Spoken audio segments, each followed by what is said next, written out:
Friends, standard 9th English medium और Gujarati medium में आज हम चैप्टर नंबर 6, चैप्टर नंबर 8 और चैप्टर नंबर 9 के आशय स्पष्ट जो विधान है उसका किस प्रकार समझाना है, जो 3 मार्क्स के लिए उसको समझेंगे। फर्स्ट चैप्टर नंबर 6 का विधान नंबर फर्स्ट, बीमारी अमीरों की हरमज़दगी है, गरीबों को उसे अपने पीछे न लगाना चाहिए। अर्थात बीमार तो सभी लोग होते हैं, अमीर हो या गरीब, लेकिन उसमें जो अमीर लोग होते हैं वो हरामीपन करते हैं और गरीब लोग जो उनके पास पैसा नहीं होता है इसलिए वो बीमारी को देखते ही नहीं है और अपना काम करे जा रहे हैं। दोनों के डिफरेंट की बात यहाँ बताई गई है कि दोनों में फ़र्क क्या है, अमीर आदमी में और गरीब आदमी में। आपको इस प्रकार लिखना है कि बीमारी अमीरों का हरामीपन है।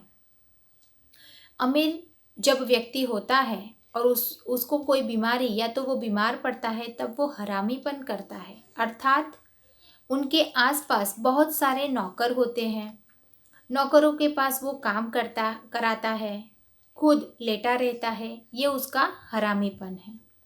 वे बीमारी में काम न करने का बहाना बना लेते हैं और ये कहते हैं कि मैं आज बीमार हूँ इसलिए मुझसे ये काम नहीं होगा, इसलिए वो काम नहीं करते और बहाना बना लेते हैं। पैसा होने के कारण उनकी यही कमज़ोरी चल जाती है और वो पैसे वाले हैं, अमीर आदमी है, इसलिए उनका ये बहाना, उनकी ये काम चोरी भी चलती है। लेकिन उसके सामने गरीब व्यक्ति के बारे में देखा जाए तो गरीबों को तो रोज़ मेहनत करके रोजी कमानी पड़ती है, अर्थात एक दिन वो काम नहीं करेंगे, काम चोरी करेंगे तो उनके पास पैसा नहीं होगा और रात को वो कुछ खा भी नहीं सकेंगे। इसलिए बीमार होने के बाद भी हर रोज़ उन्हें मेहनत करके खाना कमाना पड़ता है, या तो फिर जो पैसा आता है उससे उनके घर की चीज़ें आती हैं। वे बीमारी के नाम पर काम नहीं करेंगे तो उनका गुजारा कैसे होगा। अगर वो काम चोरी करेंगे, सोचेंगे कि आज मैं काम नहीं करूँगा तो उनके पास पैसे कहाँ से आएंगे, उनका घर का गुजरान कैसे चलेगा, घर की चीज़ें कैसे आएंगी। इसीलिए गरीबों को बीमार होने से बचना चाहिए। इसलिए गरीब व्यक्ति हमेशा सोचता है कि मैं बीमार पड़ जाऊंगा तो मेरे घर का गुजरान कैसे चलेगा, इसलिए उनको बीमार होने से बचना चाहिए। ये विधान का इस प्रकार आप विस्तार से आशय स्पष्ट लिख सकते हैं।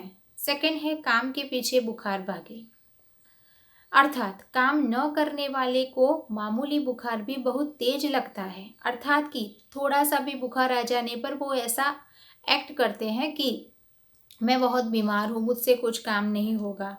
वह उसे दूर करने के लिए दवा लेता है और थोड़ा सा बुखार या तो फिर थोड़ी सी ही शरीर को या तो शारीरिक तकलीफ होने से वो बहुत सारी दवाइयाँ ले लेता है। लेकिन दृढ़ मनोबल वाले व्यक्ति साधारण बुखार को कुछ नहीं गिनते, यानी कि जो दृढ़ व्यक्ति होते हैं, दृढ़ मनोबल वाले यानी कि हिम्मत वाले जो व्यक्ति होते हैं, वो ऐसे साधारण बुखार को कुछ गिनते ही नहीं और वो सोचते हैं कि ये तो चला जाएगा, मुझे अच्छा हो जाएगा। बुखार में वे अपने काम में लगे रहते हैं और कंटिन्यूअस अपना काम भी करते रहते हैं। उनका बुखार अपने आप ठीक हो जाता है, अर्थात काम के साथ साथ वो बुखार भी भाग जाता है, यानी कि काम करते रहो और बुखार भाग जाएगा, अर्थात काम के पीछे बुखार भागे। तो इस प्रकार इसका आशय स्पष्ट हम लिख सकते हैं। चैप्टर नंबर 8 में फर्स्ट है, गुलमर्ग में सपने फूल बनकर उगते हैं, हरियाली के आर पार लाल लाल छतों के ऊपर आकाश में। थोड़ा अटपटा है लेकिन उसको हम इस प्रकार समझेंगे कि गुलमर्ग के रंगीन फूल और सुंदर सपनों की तरह होते हैं। गुलमर्ग यानी कि एक घूमने की जगह है, स्थल है, वहाँ रंगीन फूल होते हैं, लेकिन रंगीन फूल सुंदर सपनों की तरह लगते हैं। हरी भरी घास और दूर दूर तक फूल ही फूल दिखाई देते हैं। लाल लाल रंग की छतों पर भी फूल नजर आते हैं, यानी कि चारों तरफ इतनी हरी भरी घास है, दूर दूर तक अलग अलग बहुत सारे फूल ही फूल दिखाई देते हैं और वहाँ की जो छत होती है वो छत पर भी वो फूल के जो बिछाए हुए हैं तो वो छत भी हमें फूल जैसे लाल रंग के दिखाई देते हैं। दूसरा है रंगीन बिंदुओं का पूरा विस्तार एक बार सिहर जाता है और अपने में समेटने लगता है, अर्थात मौसम सुहावना था। हरी घास पर बैठे रंग बिरंगी कपड़े पहने हुए तरह तरह के सैलानी सुहावने वातावरण का आनंद ले रहे थे। अर्थात सैलानी मतलब कि वहाँ घूमने आने वाले लोग, मुसाफिर, जो हरी घास पर बैठकर रंग बिरंगी यानी कि कलरफुल जो कपड़े पहनते हैं, वो दूर से हमें सुहावने वातावरण का मजा ले रहे हैं या तो फिर आनंद ले रहे हैं, ऐसा दिखाई देते हैं। तभी बूंदें गिरने लगी और सैलानी उठ उठकर सुरक्षित जगहों में जाने लगे। यानी कि वहाँ का वातावरण, पहले मौसम बहुत ही सुहावना था, अच्छा था, इसलिए लोग बाहर घास में बैठे हुए थे।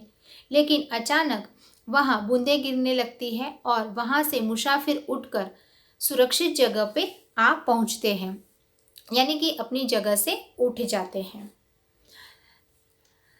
तीसरा जो चैप्टर नंबर 9 का, कि सूरज पश्चिम की ओर झुक गया, अर्थात प्रियोदा और उनके साथी बहुत देर तक बातें करते रहे।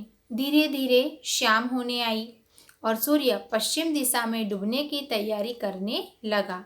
जैसे हम शाम का वातावरण देखते हैं कि सूरज ढल जाता है, और यही बात इस चैप्टर में जब सब मित्र नदी के बालचूर नदी के किनारे इकट्ठे होते हैं और शनिवार की रात को सब बातचीत करके अलग होते हैं, अपने घर जाने के लिए निकलते हैं, तब सूर्य का डूबना या तो फिर सूर्य पश्चिम दिशा में डूबने की तैयारी करने लगता है, अर्थात सूरज पश्चिम की ओर झुक गया, ऐसा चैप्टर में बताया गया है। लेकिन आपको 2 लाइन में लिखना है, फिर भी आपको ये 3 मार्क्स मिल सकते हैं।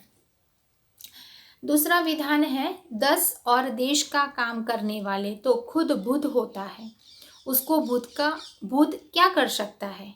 अर्थात जो इंसान हमेशा दूसरों का भला इच्छता है, हमेशा दूसरों के लिए हमेशा मददनीश बनता है या तो हेल्प के लिए रेडी रहता है, तो वो कोई भी समय घर से बाहर निकल जाता है और शायद उसी समय उसको रात के डर का या तो फिर अंधेरे का कोई डर नहीं होता। उसी समय वो सोचते हैं कि भूत आ जाएगा, मुझे डर लगेगा, लेकिन ऐसे देश के लिए और 10 काम करने वाले लोगों को भूत उसका कोई कुछ बिगाड़ नहीं सकता या तो फिर कुछ नुकसान नहीं पहुंचा सकता। उत्तर इस प्रकार लिखना है कि 10 का और देश का काम करने वाले को समय असमय यहाँ वहाँ जाना पड़ता है, यानी कि अलग अलग समय, चाहे वो रात हो, जल्दी सुबह में, या तो फिर कोई भी टाइम पे उनको काम के लिए जाना पड़ता है। वह न दिन देखता है न रात, जो करना है उसे करने चल पड़ता है, यानी कि दिन हो या रात हो, उसको उस टाइम पे, समय पे काम के लिए निकल जाना पड़ता है। कहीं पर भी और किसी भी रास्ते से जाने में वह नहीं डरता। इसी तरह वह खुद भी भूत बन जाता है, यानी कि रात के कोई भी समय वो निकल जाता है तो वो एक भूत जैसा बन जाता है। उनको कोई और या तो फिर असली भूत से कोई डर नहीं होता। तुमको भी 10 और देश का काम करने के लिए इसी तरह भूत बनना है, इसीलिए तुम्हें निर्भय बनना चाहिए, यानी कि तुम्हें इस बात का डर नहीं होना चाहिए कि मैं टाइम पे या तो फिर रात के कोई भी समय पे निकलूं तो मुझे डर लगेगा। तो आप देश का या तो फिर 10 किसी हेल्प के लिए या कोई दूसरों की मदद के लिए जा रहे हो, तो आपको किसी भी जात का, भूत का या तो किसी और का भय या तो भी डर नहीं होना चाहिए, निर्भय होना चाहिए। ये हमें संदेश मिलता है। अगला है राम रहीम न जुदा करो भाई, दिल को सच्चा रखना जी। ये चैप्टर के अंदर सेंटेंस दिया गया है, अर्थात राम और रहीम दोनों एक ही ईश्वर है और 2 अलग अलग नाम हैं। अर्थात हम धर्म के अनुसार अलग अलग भगवान को बांट दिया है कि ये क्रिश्चियन है, ये मुस्लिम है, ये ईसाई है, ये पारसी है, ये हिंदू है, और ये हमारे राम भगवान है जो हिंदू है। तो यहाँ दोनों एक ही ईश्वर है। दोनों माने कि जो धर्म के अलग अलग ईश्वर है वो सब एक ही है और उनके नाम सिर्फ अलग अलग बताए गए हैं। दोनों को अलग अलग समझना भूल है, यानी कि सब ईश्वर एक है, हम अलग समझते हैं, ये हमारी भूल है। मन की पवित्रता जरूरी है, यानी कि मन पवित्र होना चाहिए। हम हिंदू होते हुए भी हम चर्च में भी जा सकते हैं और हम मस्जिद में भी जा सकते हैं, यानी कि ये मन की पवित्रता है। मन पवित्र हो तो राम और रहीम का भेद अपने आप मिट जाता है, यानी कि मन सच्चा हो, मन पवित्र हो तो राम और रहीम का भेद हमारे मन में कभी भी नहीं आता है। लास्ट है भोला गरीबन गरीबक दिन पहिया हरब भोला, अर्थात यह उद्धरण आंचलिक बोली का होने से और इकाई यानी कि जो पाठ में इसका सीधा संदर्भ न मिलने से यहाँ इसका उत्तर नहीं दिया गया है, यानी कि आपको इसके लिए ज़्यादा सोचने की ज़रूरत नहीं है। ये आंचलिक बोली का है, सिर्फ उसका पाठ में उल्लेख किया गया है, इसलिए ये एग्ज़ाम के लिए ज़रूरी नहीं है। तो आपको चैप्टर नंबर 6, 8 एंड 9 तीनों चैप्टर के जो आशय स्पष्ट है अच्छी तरह से समझ लेने हैं। अगर नोटबुक में नहीं लिखा है तो आप अपनी नोटबुक में लिख लीजिए, क्योंकि ये सेकंड इंटरनल के लिए शायद आपके काम में आ जाए। Thank you.